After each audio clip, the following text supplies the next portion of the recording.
Salut famille, comment vous allez? J'espère que vous êtes très bien partout là où vous êtes. Et c'est Vincent, c'est moi qui reviens devant des caméras d'Africa Talk. Alors, j'ai entamé une série de pays. Je vous ai promis que je prendrai des pays, puis je développerai différents secteurs dans ce pays. Alors, le secteur qu'on est en train de développer, c'est presque 4 secteurs. Le secteur agricole, le secteur énergétique, les infrastructures et en fait les mining. Alors, on a commencé par la RDC, la République démocratique du Congo, et puis bien sûr, pour le pays, on a commencé avec la RDC, et puis comme secteur, on a commencé avec les secteurs agricoles. Alors, dans le secteur agricole, on a développé aussi 4 points. Le premier point qu'on a développé, c'était donc les potentialités qui se trouvent dans le secteur agricole et de la RDC. Le deuxième point qu'on a développé, le deuxième sous-titrage qu'on a développé, c'est les obstacles. Après les opportunités ou bien les potentialités, on a vu les obstacles. Et aujourd'hui, on revient avec les solutions. Et après ceci, on viendra avec les compagnies qui peuvent accompagner, je ne dirais pas accompagner, mais faire le partenariat avec la République démocratique du Congo dans l'agriculture. Et ces compagnies, je veux le présenter en anglais parce que ces compagnies, ce n'est pas seulement qu'ils vont partenir avec la République démocratique du Congo, mais ces compagnies sont disponibles de partenir avec tout pays africain. Ces compagnies-là ont été contactées et ils sont favorables à l'idée.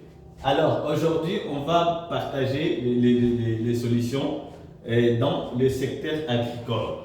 Et les solutions, la première des solutions qu'on va partager aujourd'hui, c'est l'adoption des lois favorisant l'agriculture.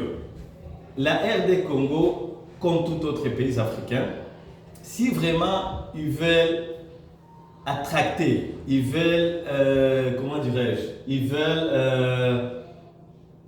avoir les investisseurs dans le domaine agricole, ils doivent adopter des lois favorisant l'agriculture. Donc, il doit séduire les investisseurs dans le domaine agricole pour qu'ils puissent venir parce que, en les séduisant, il faut adopter des lois.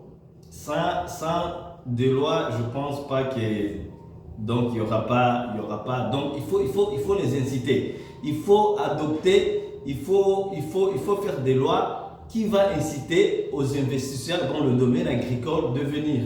Parce qu'on a vu dans des vidéos précédentes qu'on avait beaucoup de potentialités, surtout en RDC, dans le secteur agricole.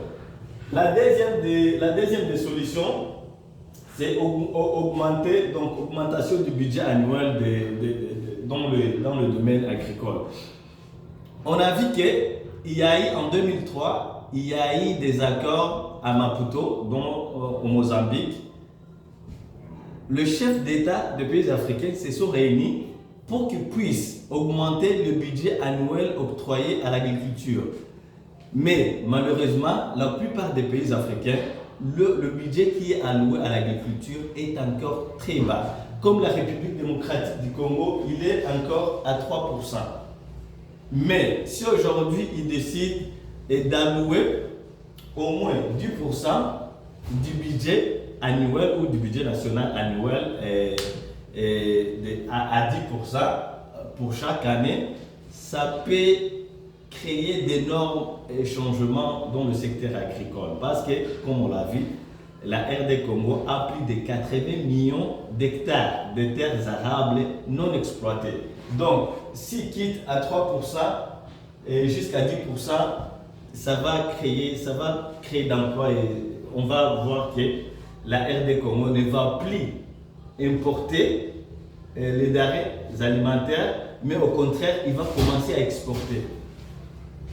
La troisième point qu'on va voir, c'est la promotion de l'industrie agricole. Donc, il faut qu'il puisse y avoir des systèmes, il faut qu'il puisse y avoir une politique de la promotion de l'industrie agricole, surtout l'agribusiness. Donc ici, vous produisez et puis vous transformez.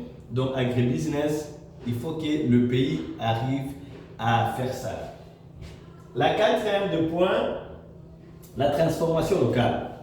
Donc, dans ce budget, si le gouvernement peut allouer jusqu'à 10% du budget national, du budget annuel dans l'agriculture, moi je pense qu'il y aura aussi des fonds qui seront alloués à l'industrialisation.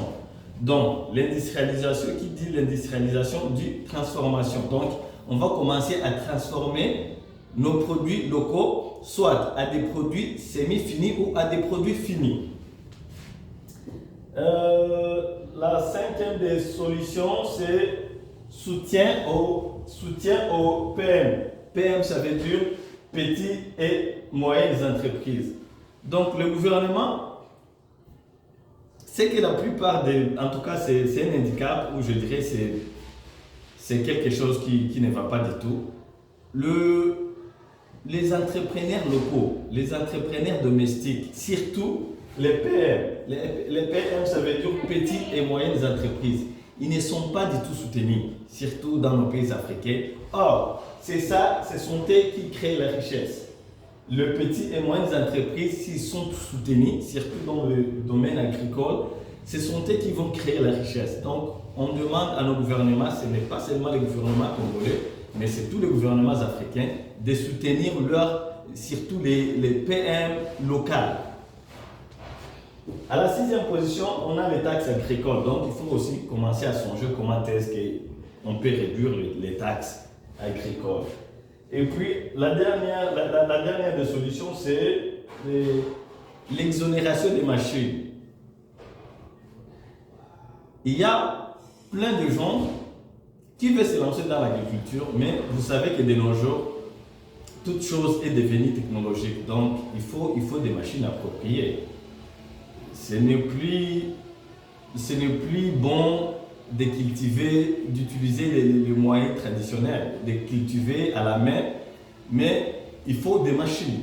Il faut des machines pour cela. Donc, il faut que le gouvernement puisse mettre en place le système d'exonération pour que les gens qui veulent se lancer dans l'agriculture puissent commander les matériels ou les machineries pour l'agriculture et être exonérés. Normalement, dans d'autres pays, ces grandes machines, le gros machines là, surtout dans le secteur agricole, dans le secteur de mining, ces grandes machines là, normalement, sont exonérées. Alors, nous demandons à nos gouvernements de voir ça et en tout cas d'exonérer ou de mettre à un prix bas pour ces machines-là, pour que ces machines puissent entrer dans le pays et que ça puisse être opérationnel.